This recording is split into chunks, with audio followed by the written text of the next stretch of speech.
அனைவருக்கும் வணக்கம். இது சாரதி லா ஸ்டடீஸ். சாரதி லா ஸ்டடீஸில் பிஎன்எஸ்எஸ்ல மிக மிக முக்கியமான கான்செப்ட் தான் இந்த அபேட்மெண்ட். அடிக்கடிக்கு கேட்டுக்கிட்டே இருப்பாங்க. இதெல்லாம் கேட்கணுன்ற அவசியம் கூட கிடையாது, நீங்கள் எழுதி தான் ஆகணும். ஒரு சில விவகாரங்கள் எழுதாமல் உங்களுடைய ஆன்சர் ஷீட்டை இன்விஜிலேட்டர்கிட்ட கொடுத்தீங்கன்னா அது வேலிடு கிடையாதுன்றதை நினைவில் வச்சுக்கிங்க. அந்த அளவுக்கு மிக முக்கியமான கான்செப்ட். கிரிமினலில் இந்த மாதிரியான வார்த்தைகள் எல்லாம் அபேட்மெண்ட் அண்ட் அபேட்டர்னு சொல்லுவாங்க. Who is abettor? யார்? குற்ற உடந்தையர். இதற்கு முன்னாடி பார்த்த கான்செப்ட் அப்படியே மாற்றி சொல்கிற மாதிரி இருக்கும். குற்ற உடந்தையர்னா என்ன, அபேட்மெண்ட்னா என்ன, அபேட்டர்னா என்ன, இதோ உங்களுக்கு தெரிய வருது பாருங்க. நம்மளுடைய சாரதி லா ஸ்டடீஸில் வாட்ஸ்அப் குரூப் ஒன்று ரன் ஆகிட்டு இருக்கு.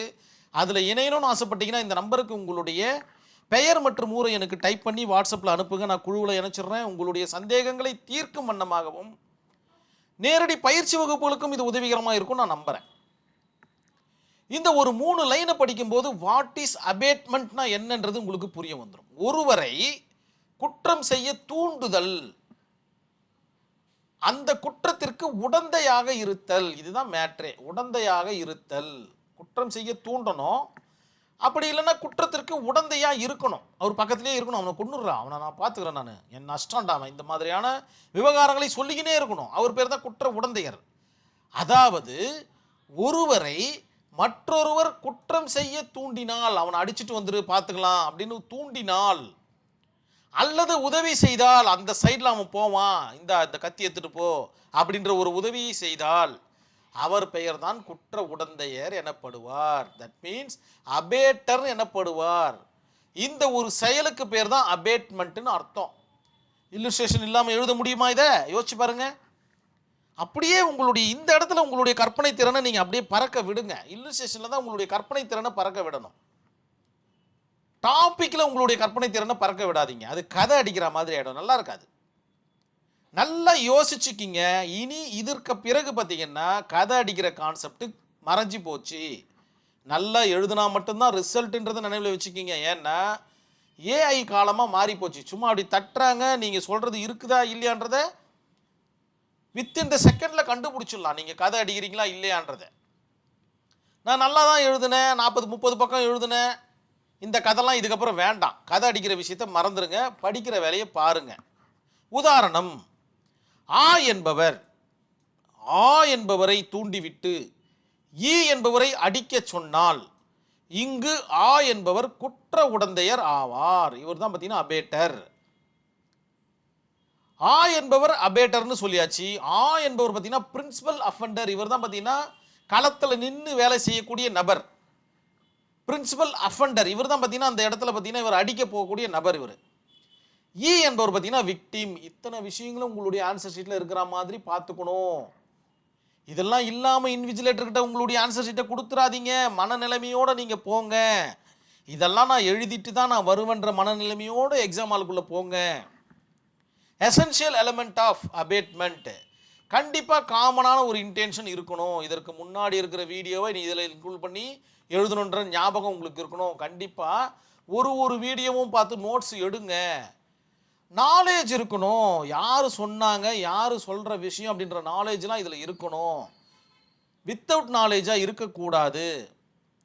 ஆக்ட் ஆஃப் அபேட்மெண்ட், கண்டிப்பாக அந்த செயல் நடந்திருக்க வேண்டும். செயல் நடக்கக்கூடிய விஷயத்தில் அவர் இருக்கணும். கிரிமினல் கான்பிரைசி இருக்கணும். ஏன்னா 2 பேருக்கு ஒன்றுக்கு மேற்பட்ட நபர்கள் வந்துட்டாங்க. ஒரு சதி இருக்கணும். குற்றவியல் சதி இருக்கணும். குற்றமுறு சதி இருக்கணும்.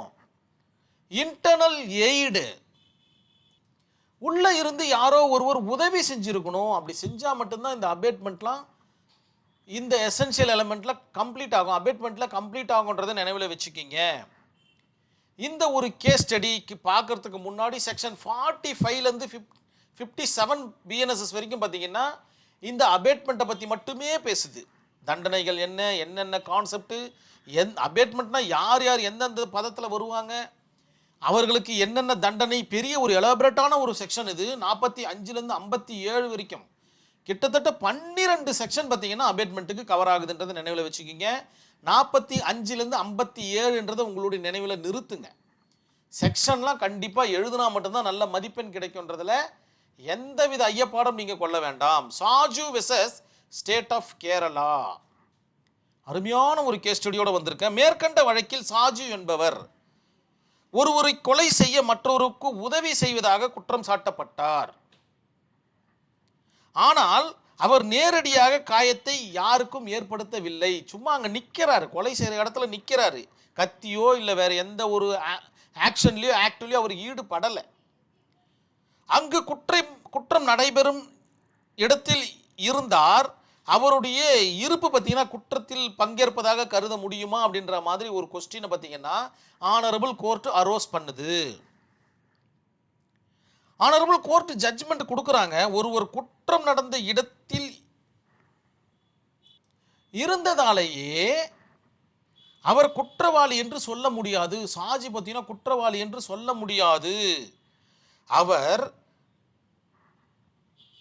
குற்றம் செய்ததற்கான செயல்கள் இருக்கணும். ஆக்டஸ் ரெஸ் அப்படின்ற ஒரு கான்செப்ட் இதற்கு முன்னாடி நம்ம பார்த்துருப்போம். செயல்கள், அந்த லீகல் மேக்ஸிமம் தூக்கின்னு வந்து இந்த இடத்துல விடணும். நீங்கள் பாருங்களேன் எப்படியெல்லாம் எக்ஸாம் எழுதணுன்றதை பாருங்க. மார்க் வரல இப்படி சொன்னால் எப்படி? அது இந்த இடத்துல அந்த லீகல் மேக்ஸிமம் கொண்டு வந்து விட்டால் தானே அந்த பேப்பர் வேல்யூவேஷன் பண்ணுறவங்க சந்தோஷம் அடைவாங்க. அவங்க சந்தோஷம் அடைஞ்சால் தானே மார்க் போடுவாங்க. புரிஞ்சுக்கணும் நீங்கள். சரி, அவருடைய செயல்கள் இருக்கணும். ஆக்டஸ் ரெஸ் அப்படின்ற விஷயம் இருக்கணும். அப்படி இருந்தால் மட்டும்தான் அவருக்கு பங்களிப்பு இருக்குது. அப்படின்னா இல்லை. சாஜுக்கு இந்த இடத்த பொறுத்த வரைக்கும் பங்களிப்பு இல்லை அப்படின்ற மாதிரியான ஒரு ஜட்ஜ்மெண்ட்டை கொடுத்துட்றாங்க இந்த Saju versus state of Kerala அப்படின்ற ஒரு கேஸ் ஸ்டடியில். கண்டிப்பாக இந்த வீடியோ உங்களுக்கு புரிஞ்சிருக்கும் நம்புகிறேன். இதனுடைய இம்பார்ட்டன்ஸ் என்ன அப்படின்றது தெரிஞ்சிருக்கும் நான் நம்புகிறேன். இதோட நான் இந்த வீடியோவை முடிச்சுக்கிறேன். நன்றி, வணக்கம்.